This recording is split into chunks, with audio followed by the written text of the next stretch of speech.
신구약에 등장하는 이 이스라엘에 관련된 구절들이 유감스럽게도 그 각 시대의 사상과 신학의 틀에 영향을 받습니다. 쉽게 말하면 여러분들과 저의 신앙도 이 시대의 문화와 전통과 관습에 영향을 받습니다. 그 중에 하나가 뭐냐면 이 성경에 나오는 이스라엘을 바라보는 관점인데요. 구약과 신약이 단절되었다고 믿거나 아니면은 이런 이스라엘이 이방 교회로 대치됐다라는 것을 믿게 된 이유가 역사적으로 있습니다. 감사하게도 이제 이런 것들이 이 시대에 와서 재발견되고 또 오류를 수정을 하고 또 제대로 된 관점의 책들이 이제 많이 나오고 있습니다. 자, 이와 같이 이 이스라엘이 특별히 신약 성경에 오면 그 역사가 끝났다.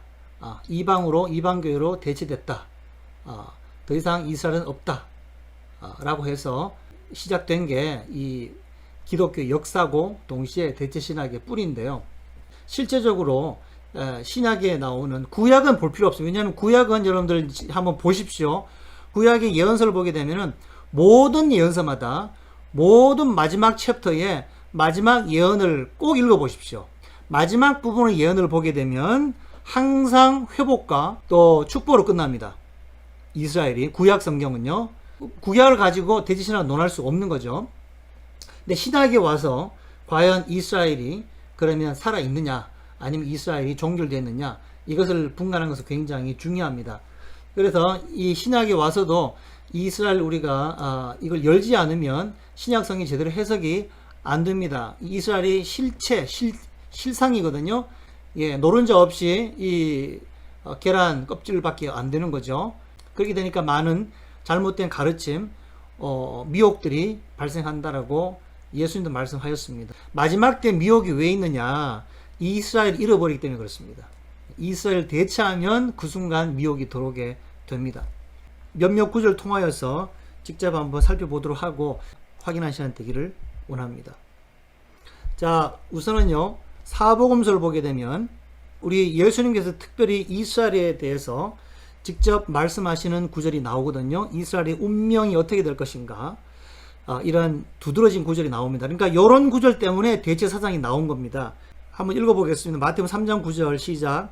속으로 아브라함이 우리 조상이라고 생각하지 말라. 내가 너희에게 이르노니 하나님이 능히 이 돌들로도 아브라함의 자손이 되게 하시리라.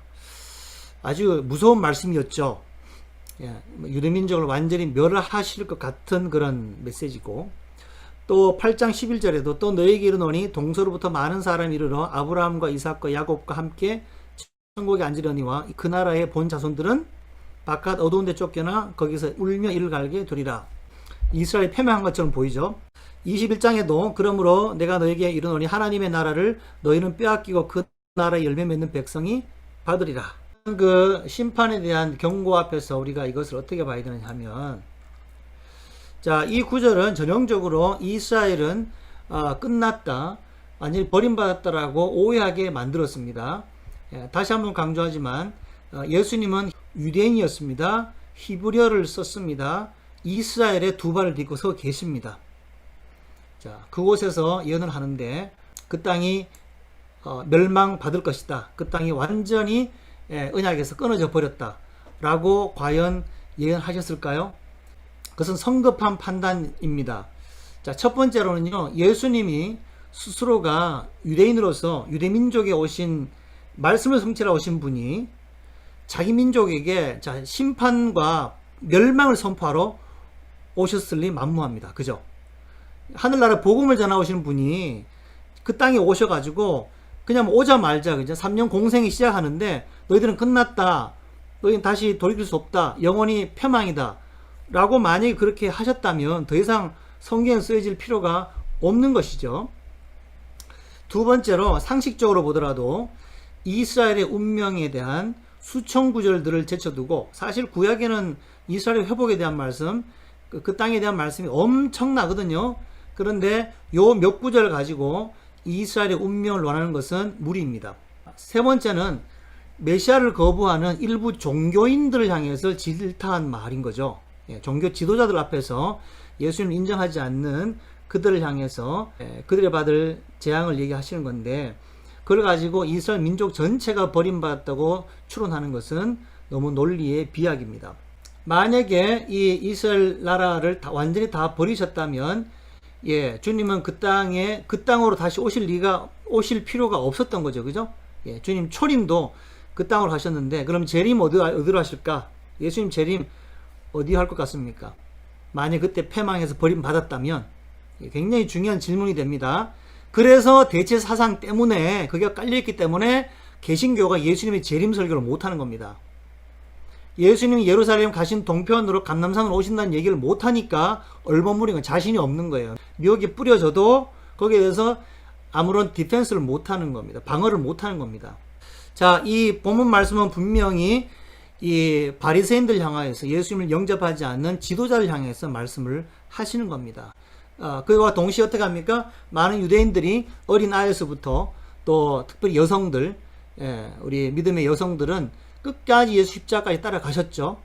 끝까지 저버리지 않고 그렇게 믿음을 지켜 갑니다. 그 다음에 유대인들 통하여서 복음이 증거됩니다. 아시아로. 바울도 유대인이었습니다. 베드로도 유대인이었습니다. 사도들이 다 유대인들이었죠. 아시아로 가게 됐고, 도마마저도 인도까지 복음을 전하고 가게 됩니다. 그래서 인도에 있는 므낫세 지파가 있다라고 얘기를 하고, 알리아가 일어나고 있습니다. 알리아가 증거죠. 아시아까지 나가 있는 민족들의 후손들. 정리를 하게 되면 이스라엘의 민족 전체가 버림받은 것이 아니라 메시아를 영접하지 않는 사람들이 버림받을 것이고요. 유대인이나 이방인이나 할 것 없이 예수 안 믿으면 멸망인 거죠. 반대로 메시아를 받아들이는 모든 사람들에게는 구원을 주신 하나님의 은혜가 있습니다.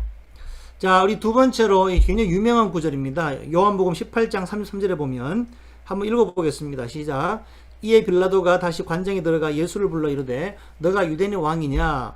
예수께서 대답하시되 내 나라는 이 세상에 속한 것이 아니니라. 만일 내 나라가 이 세상에 속한 것이었더라면 내 종들이 싸워 나로 유대인들에게 넘겨지지 않게 하였으리라. 이제 내 나라는 여기에 속한 것이 아니니라. 요거 굉장히 유명한 구절입니다. 본디아벨로 앞에서 예수님이 마치 이 나라 이 세상과 상관이 없는 것처럼 이제 비춰지는데, 이 말씀을 가지고 대제사상에서는 봐라, 이 이스라엘 나라가 중요한 게 아니다. 그 땅은 아무 상관이 없다. 하나님의 나라는 이스라엘과 관련이 없고, 그 다음에 예수님은 유대인과 아무런 상관이 없다 라고 가르칩니다. 그렇게 배웁니다. 과연 그럴까요? 여러분들요, 부탁합니다. 성경을 전후 좌우 문맥을 다 보셔야 됩니다. 앞뒤 챕터까지만 보더라도 해답이 분명히 나옵니다. 자, 예수님이 내 나라는 여기에 속한 것이 아니니라 해놓고는 다음 구절 보세요. 빌라도 이르되 그러면 너가 왕이 아니냐라고 물어요. 유대인의 왕이 아니냐 물었을 때 예수님께 대답하시되 한번 말합시다. 내 말과 같이 내가 왕이니라. 아멘. 내가 유대인의 왕이래요. 예수님께서. 내가 이를 위하여 태어났으며, 문맥 그대로 보세요. 그럼 뭘 위해 태어났나요? 유대인의 왕이 되기 위해서 태어나신 겁니다. 이를 위해서 세상에 왔나니 왜 왔느냐? 유대인의 왕이 되기 위해서 오신 겁니다. 1차적으로 곧 진리에 대해 증언하를 함이로라 그랬습니다. 진리가 뭡니까? 내가 유대인의 왕이다. 사실이다. 그리고 내가 메시아이다. 라는 사실을 증언하러 오셨다는 겁니다.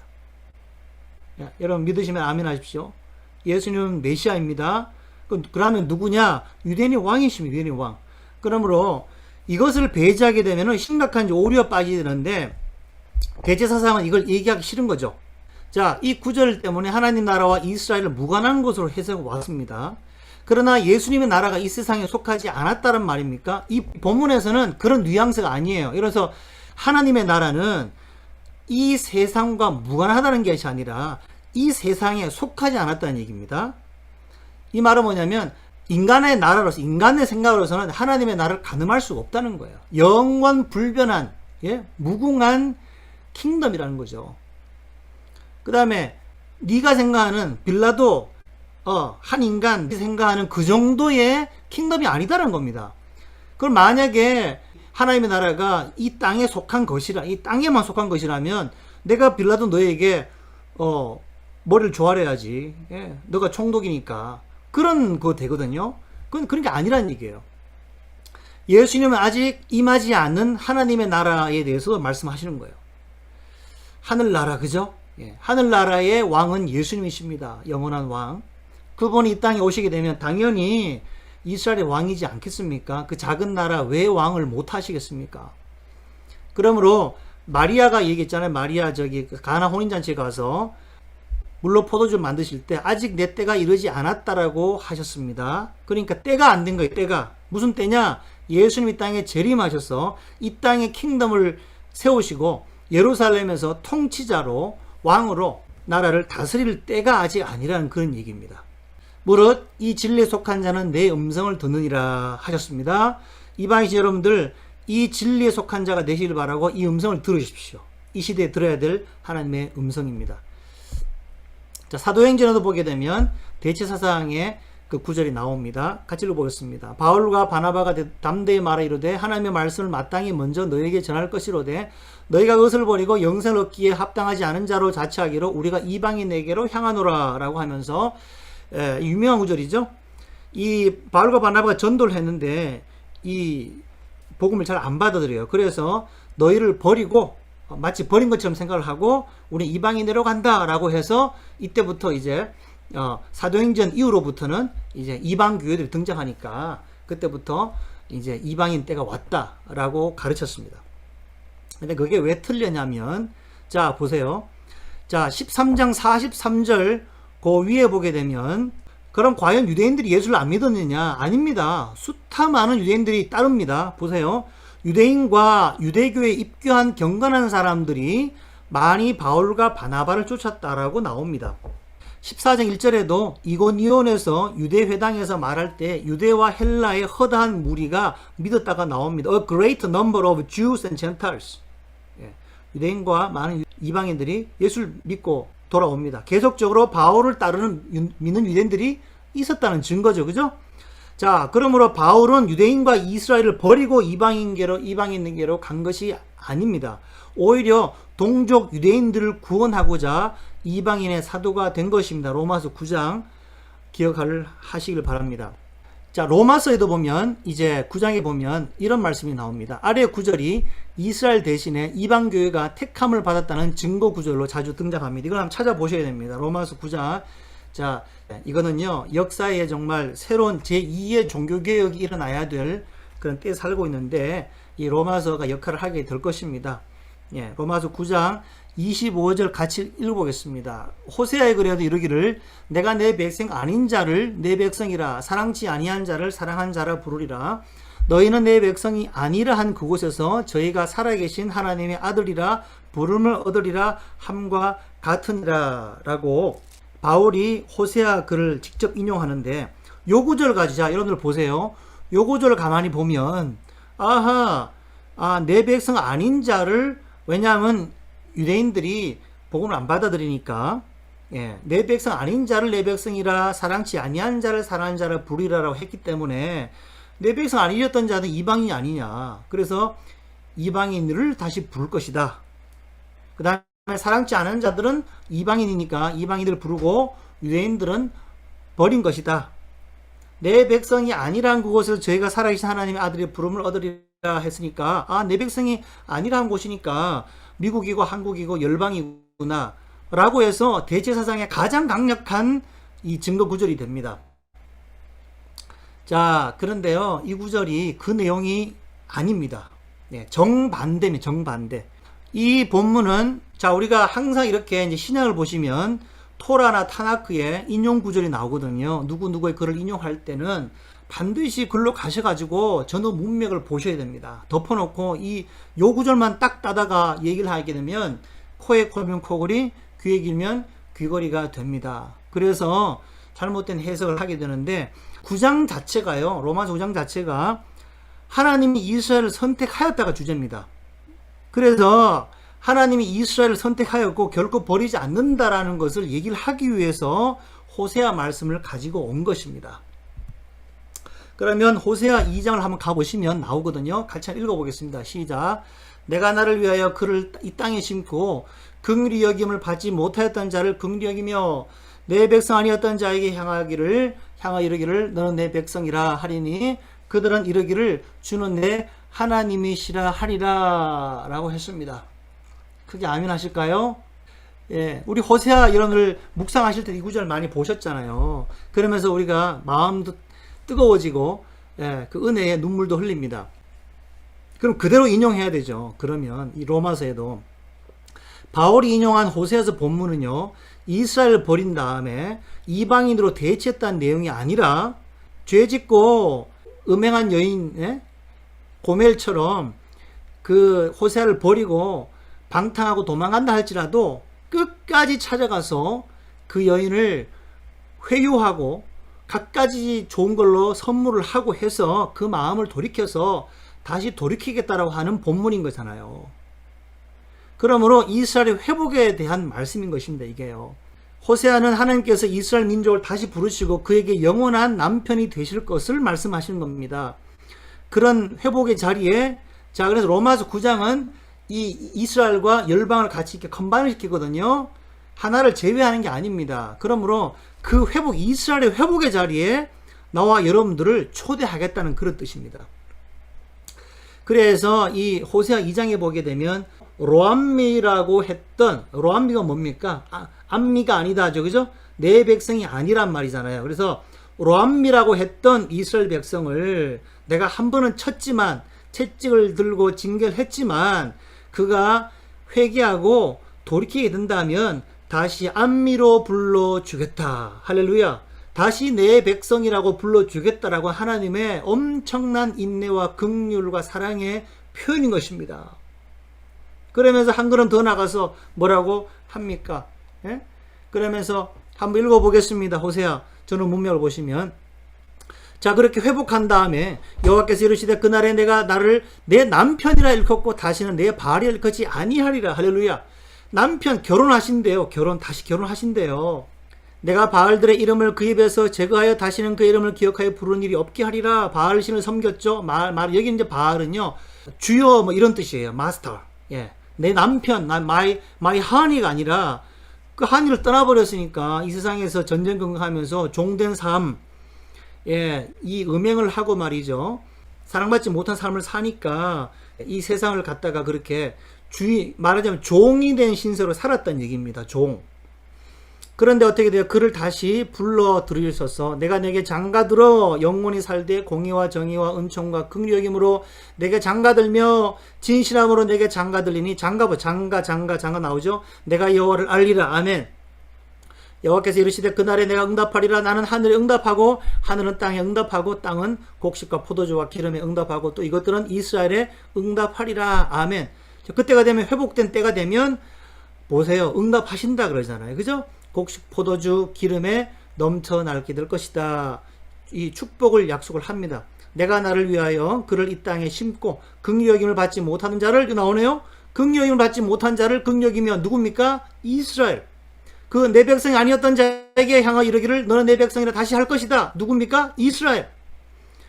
그들은 이르기를 주는 내 하나님이라 하리라 하시네. 할렐루야. 그때가 되면 이스라엘이 주님을 다시 하나님이라 할 것이다. 예, 이스라엘 회복 때가 되면 그때가 지금인 줄로 믿습니다. 이렇게 쉽게 풀어서 보면 이스라엘의 회복에 대한 말씀이 명확해집니다. 이것이 이스라엘에 대한 하나님의 마음인 것입니다. 이런 긍휼한 마음이 이스라엘이 풀어지기 때문에 오늘날 이방인들에도 풀어지는 것입니다. 대한민국에도 풀어지는 것입니다. 만약에 하나님께서 이스라엘을 버렸다면 고멜을 버리듯이 만약에 고멜을 버렸다면 한국 사람 중에 한 명도 구원 못 받을 겁니다. 예. 하나님의 인내와 긍휼이 있기 때문에 우리 민족도 미국 민족도 이렇게 구원의 반열에 들어가는 것입니다. 그러면 반드시 이스라엘을 하나님께서 하시는 대로 열방에 대해서 하실 겁니다. 앞으로 우리가 티칭을 이 신학을 빨리 고쳐야 됩니다. 이걸 잘못 가르치면 하나님의 긍휼과 사랑의 성품에 금을 가게 하는 거예요. 하나님의 구원 사역에 대해서 우리가 거부하는 거나 마찬가지가 되는 것입니다. 그러므로 바울은 이 구절을 통해서 이스라엘을 대체하는 것이 아니라 호세아의 대단원인 14장은 극적인 이스라엘 회복이라는 결론으로 마무리시켜 줍니다. 내가 그들의 반역을 고치고 이스라엘 백성이죠. 기쁘게 그들을 타락하리니 나의 진노가 그에게서 떠났음이니라. 내가 이스라엘에게 이스라엘과 같으리니 그가 백합화 같고 같이 피겠고 레바논 백향문같이 뿌리가 박힐 것이라. 그들은 곡식같이 풍성할 것이며 포도나무같이 꽃이 필 것이며 그 향기는 레바논의 포도주같이 피리라. 우리 크게 아멘 합시다. 아멘. 호세아 14장에 보세요. 누가 지혜가 있어 이런 일을 깨달으며 누가 총명히 해서 이런 일을 알겠느냐. 여호와의 도는 정직하니 의인은 그 길로 다니거니와 그러나 죄인은 그 길에 걸려 넘어지리라. 이 호세아 선지자가 감탄하잖아요. 지금 바울이 로마서 11장에 이 이스라엘과 열방에 대한 이 비밀을 얘기한 다음에 똑같아요. 감탄하는 것도 똑같습니다. 깊도다 하나님의 지혜와 지식의 풍성하며 그의 판단은 헤아리지 못할 것이며 그의 길은 찾지 못할 것이로다. 할렐루야. 이스라엘 회복을 예언하는 성경의 모든 기절들은 명쾌하고 정직합니다. 이것을 전부 이방인의 구원으로 설명하는 대체사상에 의해 많은 성경 말씀이 오해되고 있습니다. 자, 갈라디아에서도 논란 구절이 있습니다. 갈라디아서는 구원과 율법의 관계에 대해서 특히 많은 논란이 있습니다. 다음 구절도 흔히 이스라엘의 정체성이 없어졌다고 인용되는 구절입니다. 한번 읽어보겠습니다. 너희는 유대인이나 헬라인이나 종이나 자유자나 남자나 여자 없이 다 그리스도 예수 안에서 하나이니라. 너희가 그리스도께 속한 자면 곧 아브라함의 자손이요 약속대로 유업을 이을 자니라. 자, 이 구절만 가만히 보면 봐라 이렇게 얘기하죠. 유대인이나 헬라인이나 종이나 자유나 이제 상관없기 때문에 다 민족 나누지 마라. 응? 다 예수 믿으면 구원 받는 거지. 아브라함의 자손이 되었다 라고 얘기합니다. 아멘. 나와 여러분들은 예수 믿기 때문에 아브라함의 자손이 되었습니다. 그까지는 좋아요. 그런데 희한하게 한 걸음 더 나가서 대체 사상은 그때부터 이제 이스라엘은 없다로 갑니다. 유대인은 없다라고 한다니까요. 마치 유대인들은 한 명도 예수를 안 믿을 것처럼 지금까지 가르쳐 왔어요. 그래서 이런 구절 얘기하면서 봐라, 우리가 아브라함의 자리를 차지하게 된 것이지. 아까 예수님 말씀하셨잖아요. 아브라함의 후손은 뭐 돌들로도 만들 수 있다라고 했잖아요. 봐라, 그렇지 않냐. 그렇기 때문에 우리가 아브라함 후손 된 거지 유대인은 끊어졌다 이렇게 가르쳤거든요. 그건 거짓말입니다. 그래서는 안 됩니다. 자, 보세요. 바울이 갈라디아에서 다룬 핵심적인 논지는 율법의 행위가 아니라 그리스도 안에서의 믿음으로 인한 은혜로 구원을 이룬다는 것입니다. 그렇죠? 그리스도를 믿는 자는 아브라함의 유업을 이을 자가 된다는 내용입니다. 여기에는 인종구별, 신분구별이 없습니다. 위의 구절에서 바울은 유대인이나 비유대인들의 구별을 없앤 것처럼 보입니다. 구원의 대상에서는 그렇습니다. 구원받는 데에서는 흑인, 백인 따로 문제가 없습니다. 자, 그런데 아이러니하게 이 구절은 유대인들을 제외하고 배척하는 데 늘 쓰여왔다는 사실을 숨길 수가 없습니다. 오랫동안 믿는 유대인들이 있을 것이란 가정을 하지 않았어요. 우리 개신교가 유대인들을 핍박하고 십자군 역사를 봐도 그렇고 지금까지 그렇게 가르칩니다. 이스라엘을 잘 모르시는 분들은 아직까지도 유대인들이 예수를 영접하지 않는다. 저 땅을 봐라 그러면서 그렇게 하거든요. 자, 이런 사상 때문에 이방인들은 유대인들이 설 자리마저 빼앗아 버립니다. 자, 믿는 유대인이 지금 돌아오고 있거든요. 저는 저희 지금 이 동네에도 버지니아에서 가장 큰 메시아닉 컨그레게이션이 있어요. 저희 교회 건물 같이 쓰고 자주 유지를 합니다.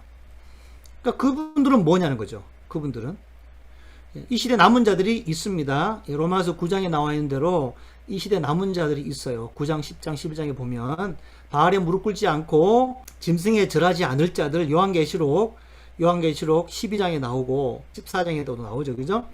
그러므로 그들이 존재합니다. 나와 여러분들은 뭐냐면 그들과 함께 한 세 사람이 되어서 이 시대 남은 자가 되시길 축원합니다. 남은 자가. 그래서 한국과 미국과 열방에 속한 우리 적어도 이 방에 계신 분들은요 남은 자들이 되셔야 됩니다. 이스라엘이 열린다는 게 뭐냐면요 하나님께서 남은 자를 지금 추수하려고 하는 때예요. 이스라엘 열리면 토라가 열리거든요. 토라에 성령이 부어집니다. 그럼 대추수가 일어나면 추수가 여기에 이 언약 가운데 들어가는 사람만 하나님이 추수할 거예요. 이게 언약에 들어간다는 얘기거든요. 토라가 열린다는 얘기는 예언적인 발걸음을 내딛는 것입니다. 나와 여러분들 아브라함 언약으로 들어가시게 그래서 대체 사상을 가지게 되면 굉장히 위험합니다. 위험해요. 자, 그래서 보세요. 구원은 혈통과 무관하다고 하면서 이방인들은 유대인을 구별하였고 배제했고 심지어 핍박해 왔습니다. 하나님의 때가 되어서 이제는 이방인의 때가 충만히 찼고요.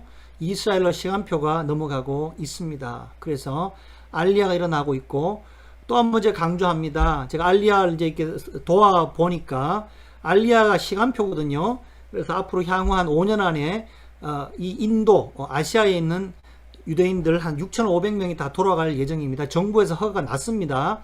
예, 지금 11월에 지금 돌아가고 있고, 예, 알리야를 속도를 보면 하늘에 예루살렘 내려올 시온이 완성이 될 그때를 가늠할 수가 있습니다. 자, 그래서 이스라엘 회복이 중요하다. 그래서 이스라엘 회복이 된 그 즉시로 바로 마지막 때의 마지막 시간표가 가게 되는 것입니다. 자, 베드로전서에도 이런 구절이 나오죠. 대제사장의 기초를 놓은 구절입니다. 같이 한번 읽어보겠습니다. 오직 너희는 택하신 족속이요 왕같은 제사장들이라 거룩한 나라여 그의 소유된 백성이니 이는 너희를 어두운 데서 불러내어 그의 기이한 빛에 들어가게 하신 자의 아름다운 덕을 선전하게 하려 하심이니라. 너희가 전에는 백성이 아니더니, 또 나오죠, 그죠? 이 구절을 항상 뽑아요, 요런 구절만. 그래서 전에는 백성이 아니더니 이제는 하나님의 백성이요, 아 우리 이방인이구나. 전에는 국률을 얻지 못하였더니 이제는 국률을 얻은 자니라. 할렐루야, 우리 이방인들 만세라고 했죠, 그죠?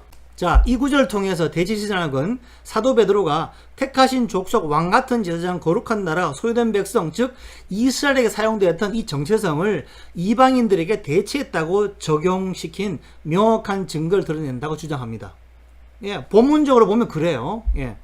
근데 과연 베드로가 이스라엘의 소명을 교회가 넘겨받았다는 의미로 이 본문에서 썼냐는 거죠.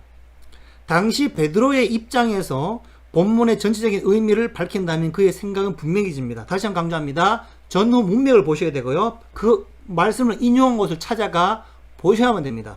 첫 번째, 베드로 전서는요, 아시아 곳곳에 흩어져 있는 디아스포라 유대인들에게 보낸 서신입니다.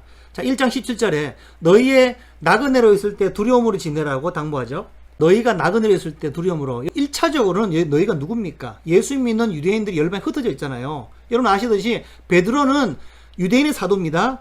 그러니까 이제 열방에 편지를 보낼 때도 1차적으로는 믿는 유대인들이 흩어져 있어 디아스포라 유대인들에게 보낸 편지입니다. 2장 12절에도 너희가 이방인 중에서 행실을 선하게 하라고 당부합니다. 너희가 누굽니까? 보십시오. 너희하고 이방인 나누잖아요. 그러니까 믿는 유대인이 있다는 얘기입니다. 열방에 흩어진 유대인들이.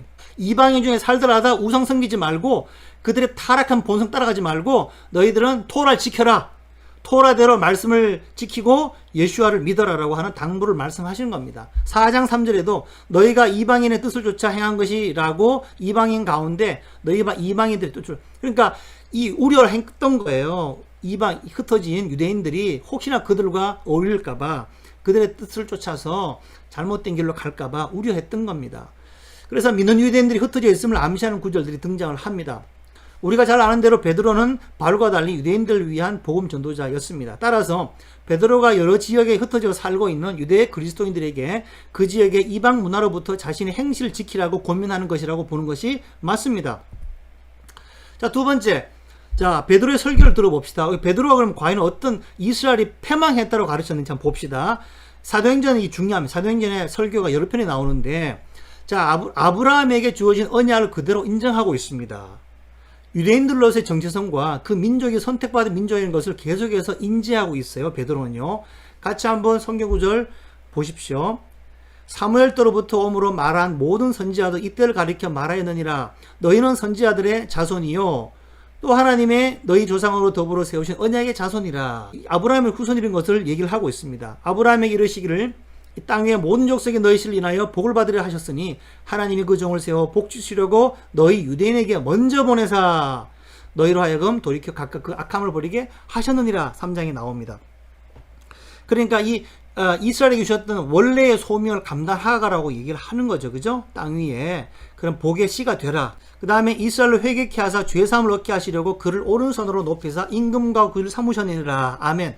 자, 예수님이 이 땅에 오셨는데 이스라엘을 회개케 하사, 예수님이 첫 번째 뭘 합니까? 이스라엘 회개케 하십니다. 죄사하게 하십니다. 그래서 그를 임금과 구주로 삼으셨습니다. 그래서 이 복음이 땅 끝까지 증거가 되게 되는 것이죠. 그러므로 첫째는 유대인에게요, 그 다음에 헬라인에게로다 라고 로마서에 기록하고 있습니다. 하나님의 구원의 대상에는 구분이 없지만 하나님의 구원의 경륜, 하나님의 이 구원 역사, 이루어가는 역사는 그런 순서가 있더라, 질서가 있더라는 사실을 우리가 알 수가 있습니다. 둘째로 위의 2장 9절은 1차적으로 믿는 유대인들을 대상으로 한 표현입니다. 자, 베드로가 지금 인용한 구절이 토라의 출애굽기에 나오는 말씀이 직접 인용하잖아요. 같이 읽어보겠습니다. 너희가 내게 대하여 제사장 나라가 되며 거룩한 백성이 되리라. 너는 이 말을 이스라엘 자손에게 고할지니라. 아멘. 본문 따라가 보니까 이스라엘 자손에게 주신 말씀이었다는 것입니다. 베드로는 이스라엘 민족의 부르심을 잘 알고 있었습니다. 베드로는 이제 디아스포라로 흩어진 믿는 유대인들이 이러한 자신들의 부르심에 더욱 걸맞게 살아야 함을 강조하고 있는 것입니다. 세 번째 또 중요합니다. 자, 이건 참 웃을 일이에요. 보시면 베드로가 인용하는 구절들은 이스라엘에게 주신 약속과 관련된 구절입니다. 베드로가 구약에서 인용하는 여러 구절들은 이스라엘 회복과 관련된 구절이에요. 놀랍게도 아까 우리가 사도 바울이 본 구절과 똑같아요. 로마서 9장에 있는 대로 호세아의 말씀을 그대로 인용합니다. 자, 호세아 선지자가 뭐라 그랬습니까? 2장 9절의 말씀은 이스라엘의 부르심으로 끝난 것이 아니라 정반대로 믿는 유대인과 이스라엘의 부르심을 더욱 함께 부르셨다는 것을 명확히 해주고 있습니다. 그래서 지금 베드로도 인용 구절이 어디라고요? 호세아 2장 23절을 인용하고 있습니다. 다시 한번 읽어볼까요? 시작. 내가 나를 위하여 그를 이 땅에 심고 긍휼히 여김을 받지 못하였던 자를 긍휼히 여기며 내 백성 아니었던 자에게 누굽니까? 이스라엘. 이르기를 너는 내 백성이라 하리니 그들은 이르기를 주는 내 하나님이라 하리라 하시니라. 아멘. 누굽니까? 그 민족이 바로 이스라엘 민족이죠. 그래서 에스겔서라든가 예레미야서를 이제 보게 되면 그죠? 그때가 나오잖아요. 그때 언제입니까? 그때가 나오잖아요. 야곱의 환란 때나 에스겔서에 그때 열방의 그 아랍 전쟁이라든가 나오잖아요. 그때 그들이 국가적으로 집단적으로 예수와 마시 이름을 부르잖아요. 우리를 도와주셔서 바루카바 베시마도나라고 그렇게 외칩니다. 그때 주님이 오시고 그렇게 오실 때 열방이 보고 그를 알 것이다 라고 이야기를 하는 것입니다. 1장 24절에도 베드로가 이렇게 이사야 40장을 인용을 합니다. 자, 유명한 말씀 같이 읽어보겠습니다. 푸른 마르고 꽃이 시들면 여호와의 기운이 그 위에 불미라. 이 백성 누굽니까? 이스라엘. 실로 풀이로다. 푸른 마르고 꽃이 시드나 우리 하나님의 말씀 영원히 서리라 하라. 아멘. 40장 10절에도 보라 주 여호와께서 장차 강한 자로 임하실 것이요 친히 그의 팔로 다스리실 것이라. 보라 상급이 그에게 있고 보응이 그의 앞에 있으며 그는 목자같이 양떼를 먹이시며 어린 양을 그 팔로 모아 품에 안으시며 젖먹이는 암컷들을 온순히 인도하시리로다. 아멘. 항상 여러분들요 전후 문맥을 보셔야 됩니다. 그래서 베드로가 지금 푸른 마르고 꽃이 시드면 이게 나오잖아요. 우리가 찬양도 있잖아요. 그죠? 그런데 이 백성은 실로 풀이로다라고 하면 우리 항상 우리에게 적용했잖아요. 아, 우리가 풀이구나. 우리가 삶이 힘들다, 고단하다. 그렇지만 주의 말씀은 영원서리라 라고 우리가 힘을 얻습니다. 맞습니다. 우리가 이렇게 소망을 가질 수가 있습니다. 당연히 그렇게 할 수 있는데 1차적인 대상은 누구라고요? 이스라엘 민족이었습니다. 민족이었기 때문에 보시면 이사야는 바벨론 침략을 앞둔 상황에서 유대 백성을 풀과 같다고 비유합니다. 이 컨텍스트를 얘기하는 겁니다. 여호와의 기운에 이스라엘이 풀과 같이 시들 것이지만 하나님께서 바람을 불어버리면 다 풀처럼 꽃처럼 다 시들어 버리잖아요. 그죠? 그런데 이스라엘 회복에 대한 예언은 그대로 성취될 것임을 예언합니다. 여기서 끝나면 안 돼. 항상 회복을 얘기하셔야 돼요. 여러분과 저의 묵상의 결론은 회복이에요. 묵상의 결론은 부흥입니다. 축복으로 끝나셔야 됩니다. 그 다음에 이스라엘 회복으로 끝나셔야 됩니다. 그래서 그래야 소망이 있죠. 그죠? 이사야가 말하는 이 영원 불변하다는 거는요, 이스라엘에 대한 하나님의 약속이 불변하다는 말씀이에요. 그 뒷구절을 보십시오. 자, 그 백성은 지금 징계를 받고 채찍에 맞아서 지금 꽃처럼 풀처럼 시들어져 가지만 바로는 짓밟히잖아요. 그렇지만 이스라엘을 향한 원래 하나님의 계획, 원래 하나님의 그런 축복과 회복에 대한 말씀은 취소가 돼요, 안 돼요? 취소가 안 된다는 얘기입니다. 그 말씀이 영원 불변하다는 얘기예요. 이래도 여러분 이스라엘 대체가 됐나요? 사라졌나요? 마지막으로 데살로니가 전서 말씀도 한번 보겠습니다. 데살로니가 전서 보면 이것도 대체 사상에서 자주 인용하는 구절입니다. 다 사도 바울 얘기예요. 그런데 사도 바울이 유대인들에게 굉장히 적대적인 감정을 표현하는 구절입니다. 2장 15절 같이 읽어보겠습니다. 유대인은 주 예수와 선지자들을 죽이고 우리를 쫓아내고 하나님을 기쁘시게 하지 아니하고 모든 사람에게 대적이 되어 우리가 이방인에게 말하여 구원받게 함을 그들이 금하여 자기 죄를 항상 채움에 노하심이 끝까지 그들에게 임하였느니라. 아주 무서운 말씀이죠. 마치 이스라엘이 끊어진 것처럼 패망한 것처럼 보입니다. 근데 전후 문맥을 보시기를 축원합니다. 전후 문맥을. 이 구절에 대한 해답은 간단합니다. 바울 일행을 핍박했던 사람들이 누구냐는 것이죠. 과연 그 유대인들이 전 유대인들 다를 얘기합니까? 수만의 유대인들이 지금 바울을 지금 배척하고 있습니까? 아니면 특정 그룹일까요?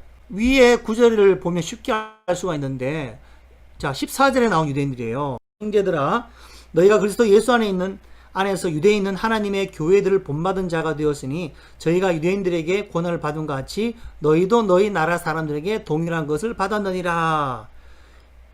이게 뭔 말입니까? 지금 데살로니가 교회 편지를 쓰잖아요. 이방교회잖아요. 이방교회인데 사도 바울이 핍박받은 얘기를 했습니다. 예. 그런데 놀라운 얘기를 합니다. 데살로니가 교인들도 핍박을 받네요. 예수 믿는다고. 그 핍박 받으니까 이렇게 지금 위로하고 있는 장면인데, 자 보세요. 여기서 너희라는 것은 데살로니가 교인들을 의미합니다.